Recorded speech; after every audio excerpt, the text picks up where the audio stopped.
মহাভাৰতৰ যুদ্ধ তীব্ৰ গতিত চলি আছিল। চাৰিওফালে কেৱল ধ্বংস আৰু ধ্বংস।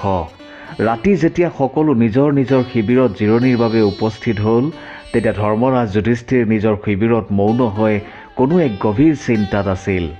জ্যেষ্ঠ ভাতৃ যুধিষ্ঠিৰক দেখি অৰ্জুনে সুধিলে, দাদা, তোমাৰ কি হৈছে? তুমি কিয় এনেকৈ মন মাৰি আছা?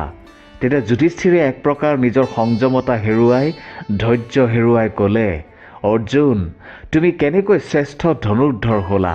ক'ত হেৰাল আজি তোমাৰ গাণ্ডীৱৰ তাণ্ডৱ? তেতিয়া অৰ্জুনে যুধিষ্ঠিৰৰ মুখত এনে কথা শুনি অলপ আচৰিত হৈ সুধিলে, কিয় দাদা, তুমি কিয় এনেকৈ কৈছা?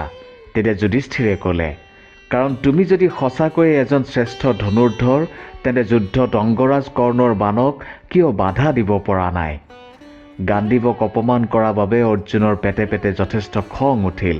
কিন্তু কি কৰিব, উপায়ো নাই, কাৰণ ককায়েকে তেনেকৈ কৈছে। অৰ্জুনে নিজৰ মনটোক শান্ত কৰিব নোৱাৰি তেওঁৰ সখা ভগৱান শ্ৰীকৃষ্ণৰ ওচৰলৈ গ'ল আৰু সম্পূৰ্ণ কথা বিৱৰি ক'লে, হে মাধৱ, আপুনিতো জানেই যে মই প্ৰতিজ্ঞাবদ্ধ। যদি কোনোবাই মোৰ গাণ্ডীৱক লৈ অপমান কৰে, তেন্তে মই তেওঁক মৃত্যুদণ্ড দিম। কিন্তু এতিয়া মই মোৰ দাদাক কেনেকৈ ইয়াৰ শাস্তি প্ৰদান কৰোঁ? তেতিয়া ভগৱান শ্ৰীকৃষ্ণই হাঁহিলে আৰু ক'লে, চিন্তা নকৰিবা পাৰ্থ, ইয়াৰ উপায় আছে। তুমি এটা কাম কৰা, এইবাৰ তুমি তোমাৰ দাদা যুধিষ্ঠিৰক অপমান কৰা, কাৰণ ককায়েকক বা পিতৃক অপমান কৰা মানে তেওঁক মৃত্যুদণ্ড দিয়া। অৰ্জুনে সেইমতে কাম কৰিলে। যুধিষ্ঠিৰৰ ওচৰলৈ গৈ ক'লে, দাদা, এই যুদ্ধৰ কাৰণ তুমি যদি পাশা খেল নেখেলোঁ বুলি ক'লাহেঁতেন, তেন্তে এই যুদ্ধ কেতিয়াও নহ'লহেঁতেন। পাশা খেলত তুমিয়েইতো সকলো হেৰুৱালা, আনকি পাঞ্চালীকো তুমি এই খেলত ব্যৱহাৰ কৰিলা। অৰ্জুনৰ কথা শুনি যুধিষ্ঠিৰ আচৰিত হৈ পৰিল। আনফালে যুধিষ্ঠিৰক এনে কথা শুনাই অৰ্জুন আত্মগ্লানিত ভুগিছিল। মনটোক সান্তনা বুজনি দিব নোৱাৰি অৰ্জুন পুনৰ ভগৱান শ্ৰীকৃষ্ণৰ ওচৰত উপস্থিত হ'ল। ভগৱান শ্ৰীকৃষ্ণৰ ওচৰত আঁঠু লৈ অৰ্জুনে ক'লে, হে মাধৱ, মই দাদাক কৰা ব্যৱহাৰৰ বাবে আত্মগ্লানিত ভুগি আছোঁ। মই মোৰ মনটোক শান্ত কৰিব পৰা নাই। এনে কৰি মই মহাপাপ কৰিছোঁ। সেয়েহে মই এতিয়া অগ্নি সমাধি ল'ম। মই এই মহাপাপৰ বোজা কঢ়িয়াই লৈ ফুৰিব নোৱাৰোঁ মাধৱ। তেতিয়া ভগৱান শ্ৰীকৃষ্ণই ক'লে, হে পাৰ্থ, ধৈৰ্য ধৰা, ইয়াৰ উপায় আছে। তেতিয়া অৰ্জুনে অতি আগ্ৰহেৰে সুধিলে, কি উপায় মাধৱ? তুমি এটা কাম কৰা, তুমি নিজকে প্ৰশংসা কৰা। শাস্ত্ৰৰ মতে আত্মপ্ৰশংসা মানে আত্মহত্যা কৰা। অৰ্জুনেও ভগৱান শ্ৰীকৃষ্ণৰ মতে কাম কৰিলে। এতিয়া আপুনি এবাৰ নিজেই বিচাৰ কৰি চাওকচোন, ভগৱান শ্ৰীকৃষ্ণই প্ৰকৃততে কি বুজাইছে? মানুহে কেতিয়াও নিজক নিজে প্ৰশংসা কৰিব নালাগে।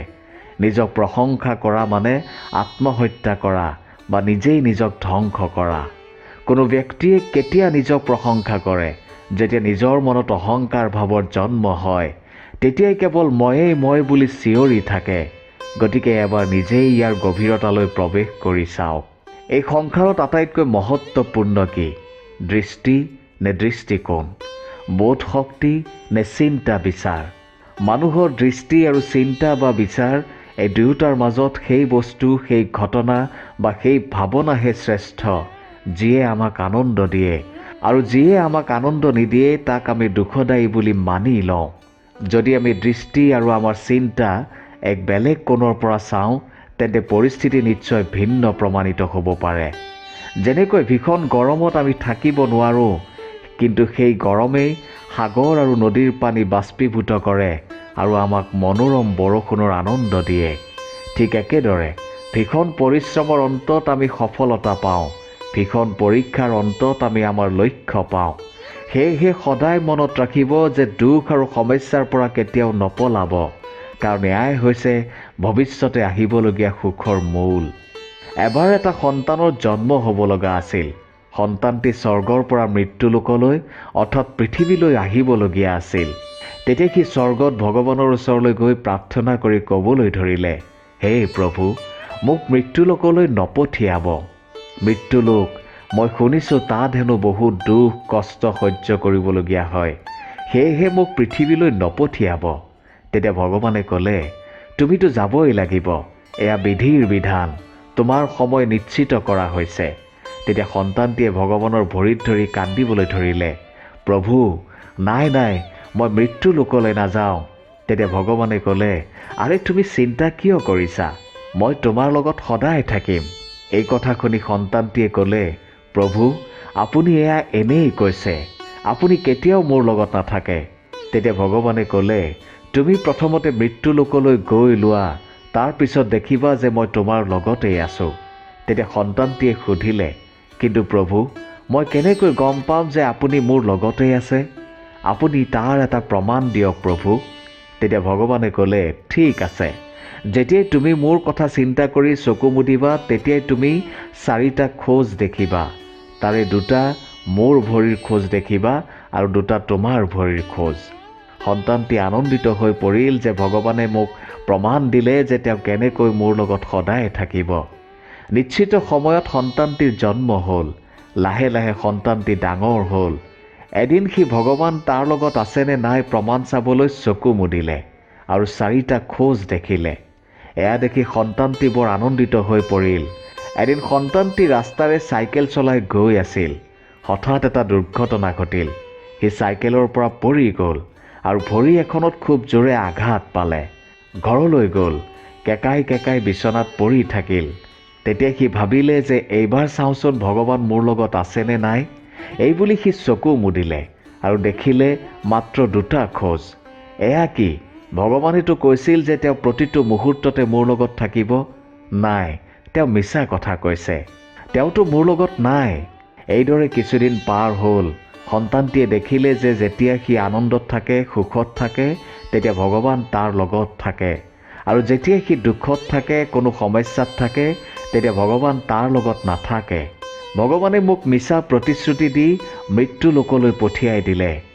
এনেকৈ দিন পাৰ হ'ল। এদিন সন্তানটি বুঢ়া হ'ল আৰু এক অচিন ৰোগত আক্ৰান্ত হৈ হস্পিটেলত পৰি থাকিল। হস্পিটেলত পৰি থকা সময়তে সি ভাবিলে, এইবাৰ চাওঁচোন ভগৱান মোৰ লগত আছেনে নাই। এইবুলি সন্তানটিয়ে চকু মুদিলে আৰু তেতিয়াও দেখিলে যে মাত্ৰ 2টাহে খোজ আছে। তেতিয়া আৰু তাৰ সম্পূৰ্ণ বিশ্বাস হ'ল যে সুখতহে ভগৱান থাকে, দুখত নাথাকে। এদিন সন্তানটিৰ মৃত্যু হ'ল। মৃত্যুৰ পিছত সন্তানটি ভগৱানৰ ওচৰলৈ গ'ল আৰু আপত্তি কৰি ক'লে, প্ৰভু, আপুনিতো মোৰ লগত এক মিছা খেলহে খেলিলে। আপুনি কেৱল সুখতহে মানুহৰ লগত থাকে, দুখত নাথাকে। তেতিয়া ভগৱানে হাঁহিলে আৰু ক'লে, মই প্ৰতিটো সময়তে সকলোৰে লগতে থাকোঁ। যেতিয়া তুমি দুখত আছিলা, সমস্যাত আছিলা, তেতিয়া মোৰ হৃদয়ে কান্দি উঠিছিল। সেয়েহে তেতিয়া মই তোমাক মোৰ কোলাত তুলি লৈছিলোঁ, যাৰ বাবে তুমি মাত্ৰ 2টা খোজ দেখিছিলা, আৰু সেয়া মোৰেই আছিল। আৰু যেতিয়া তুমি আনন্দত আছিলা, সুখত আছিলা, তেতিয়া ময়ো তোমাৰ লগতে আনন্দিত হৈ পৰিছিলোঁ, সুখী হৈ পৰিছিলোঁ, যাৰ বাবে তুমি 4টা খোজ দেখিছিলা। মানুহে বহুতেই কয় যে মইতো সদায় ভগৱানক ভক্তি কৰোঁ, তথাপি মই কিয় দুখত থাকোঁ, তেওঁ আমাক কিয় সহায় নকৰে। প্ৰকৃততে এনে নহয়। ভগৱান সদায় আমাৰ লগত থাকে বাবে যেতিয়াই আমাৰ সন্মুখত কিবা সমস্যা আহে, তেতিয়া যদি আমি তেওঁৰ ওপৰত বিশ্বাস ৰাখোঁ, তেতিয়া সেই সমস্যা আমাৰ বাবে সৰু হৈ পৰে বা নাইকিয়া হৈ পৰে। এবাৰ আপুনিও অতীতত তেনে এক সমস্যাৰ কথা চিন্তা কৰি চাওকচোন। ভগৱান আপোনাৰ লগত আছে নে নাই আপুনি নিজেই প্ৰমাণ পাব। ধন্যবাদ।